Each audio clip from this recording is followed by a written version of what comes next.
Morning, Adam. Um, Morning.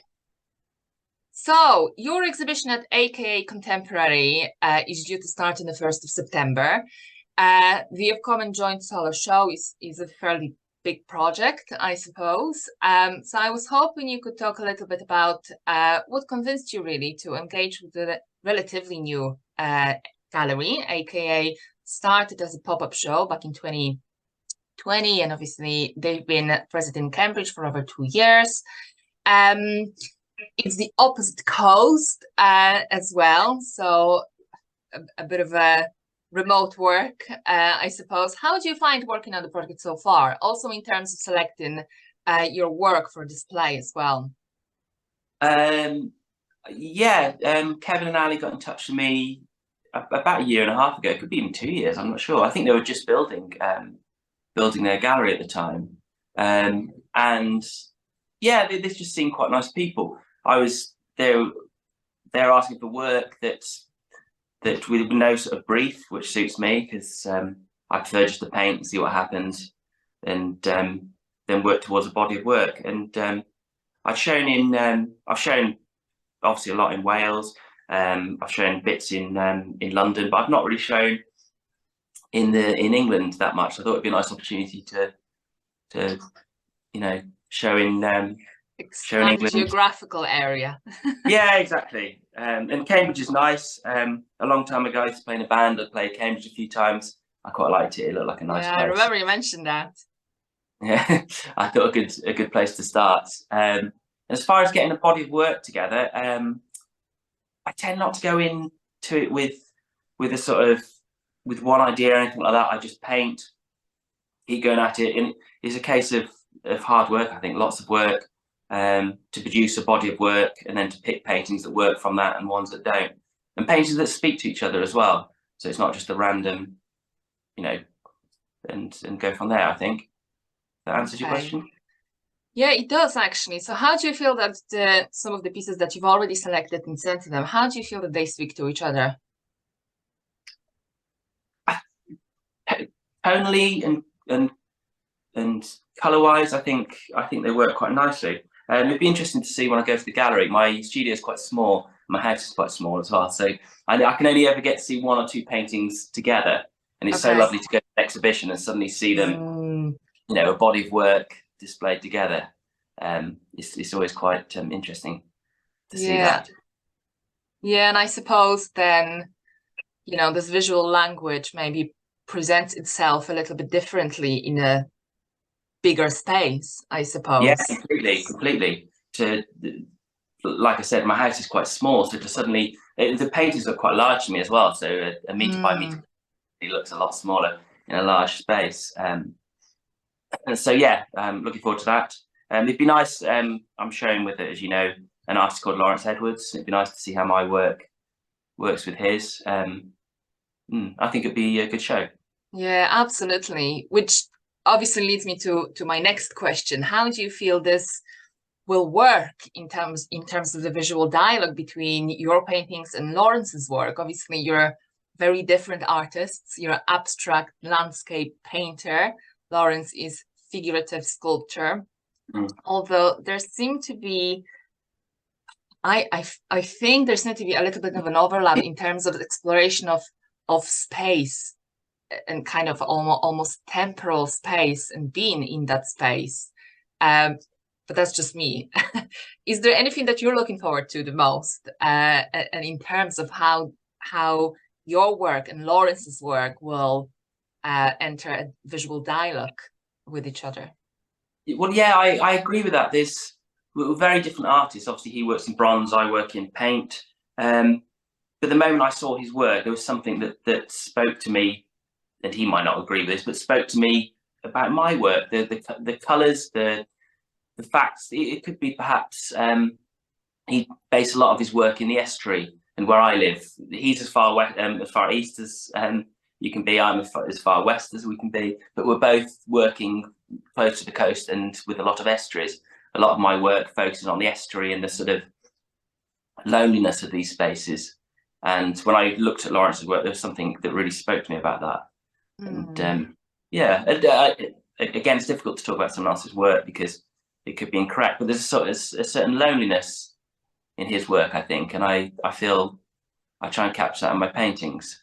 These kind of spaces, although his work is a figurative piece about a person, but they kind of create these sort of large, when he puts his work in these spaces, there's this large, lonely, empty space with this solitary figure in it. And I hope my work does the same thing, you know, that kind of trying to capture a large, empty space, if that makes sense.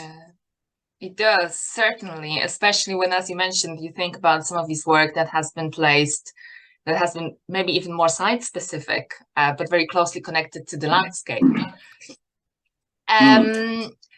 So obviously, I've had a look at some of your other work and your website as well. And your very brief statement reads that you distill the basic forms into pleasing shapes and color. Which I thought it's been put very nicely. Now, your palette is very characteristic for its very soft pinks and turquoises. Can you talk a little bit about the significance of expressing the landscape through this very specific visual vocabulary, especially in terms of colors? Yeah, for a long time, it always started with blue. I like to say blue. Some people say turquoise or green, but it looks blue to me. So I start with this turquoise background, which to me it feels like the landscape around me. It's kind of cold, empty, lonely space, a lot of water. And then I start with that. I then often will put a grid on there, 9 squares, and that helps me then to place brush marks that I put on there. Without the grid, it's too scary. And then I use the grid to sort of make marks. I remove a lot of marks. My paintings often start very busy, and then with a rag, I'll just scribble off marks, leave some on. Some work can happen quite quickly. Some paintings can take weeks or months, maybe. And I try with the final piece to take away more than I'm putting on, and try and start a conversation through the painting with the least information I can do, without trying to alienate people. I hope my paintings, I wouldn't ever want to alienate anyone through my work. I think my work's quite approachable, if that makes sense. It does, certainly. So, and the pink. The pink, I quite like the idea of, I like to base my paintings on a landscape, but then I like the idea that the pink, I chose a colour that looks similar to my own flesh colour, and I like the way that there's a fleshiness to it, but it's still based on the landscape, and it's something that interests me about that. I like to distress my work as well a bit. When I put the initial ground colour on, I try and rub in often this stuff called bitumen or tar. I try and rub a bit of that in. It sort of just knocks it back and gives it a decaying sort of feel. Decay and age, I guess. Okay, well, really interesting, especially the part about the pink. It's kind of like you're trying to interpret the landscape onto the visual language of your paintings, but still retain this human dimension, I suppose. Yeah, with the color. Yeah. That was the thought. So I sometimes use a grey as well, but usually it's a blue and a pink. Whether this is linked to anything. When I grew up, there used to be a modern sort of 60s church, and it had I don't know what it made out of, copper, I guess. I don't know. It had a roof that had got this patina, and the roof had gone that turquoisey blue. And it's always stuck with me. I was fascinated when, you know, I'd be 8 or 9 of this church with a bluey green roof, and it kind of I've always loved that colour since. So that's why I started. I think the idea of starting on a board that was just white would be way too scary. Having a dark colour is. Isn't it copper that oxygenates? Yes, I think so. Yeah. It's like the Statue of Liberty, isn't it? It's that. It's exactly that colour. It's that colour. Yeah. Interesting. Achieved through natural process as well, I suppose. Yeah. That was the. Yeah. Interesting. Okay. Also, your exhibitions are proven extremely successful, and you're being considered, which I've heard over and over again, an emerging talent in contemporary art. And I think that your sales record shows that as well. Could you talk a little bit maybe more about your beginnings in art world, and what hopes do you have for your future career? Okay. I did seem to just, it was, well, like every painter, I just started painting. I painted as much as I could. I had really low paid bad jobs, and I just paint in the evenings, or whenever I got a spare moment, I was doing a lot of kitchen work, that sort of thing, and just painting and painting and painting, and entering as many exhibitions as I could. And I'm not quite, lots of things have happened that I don't quite understand how or why, but I'd entered a competition in Wales, and then a gallery called Finner Park were the judge, and they were there just to judge this exhibition. Saw my painting, liked it, and then asked me if they wanted if they could represent me in Wales. So I moved with them, and that sort of skyrocketed everything a lot, because I was suddenly selling a lot more work and doing a lot less work in the kitchens.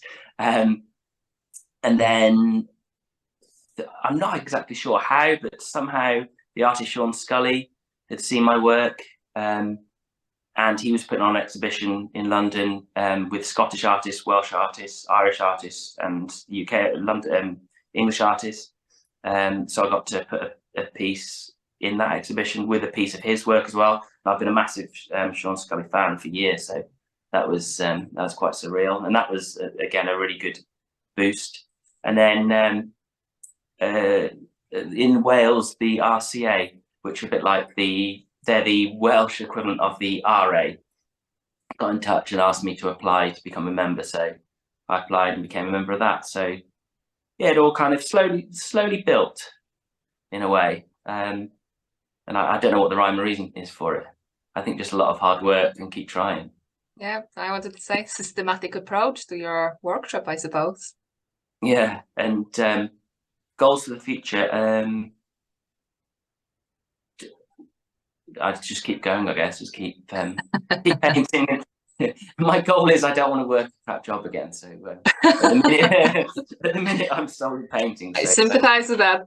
Yeah, it's always that threat in the back of my mind. It's the big monster coming to. Yeah. Does that answer your question, or is there? Yeah, that's exactly the answer I was looking for. So thank you for that. So Adam, I am very much looking forward to seeing your work in the gallery space, speaking to Lawrence Edwards sculptures. I'm hoping to see you at the gallery as well at one of the events that AKA will be organizing. Yeah, I'll be on the 2nd, I think. Is it the 1st or the 2nd? I'll be on the Saturday. Yeah, I think so, yeah. That's the 2nd of September. I'm very much looking forward to hopefully meeting you in person. And in the meantime... I don't leave Wales much. Say again, sorry? I said I don't leave Wales much, so it'll be a big day out for me. Well, thank you very much for that. Thank you. Well, thank you for your time today, and I'll speak to you at some point in the future. Yeah, all right. Bye. Thanks, Adam. Bye. Bye.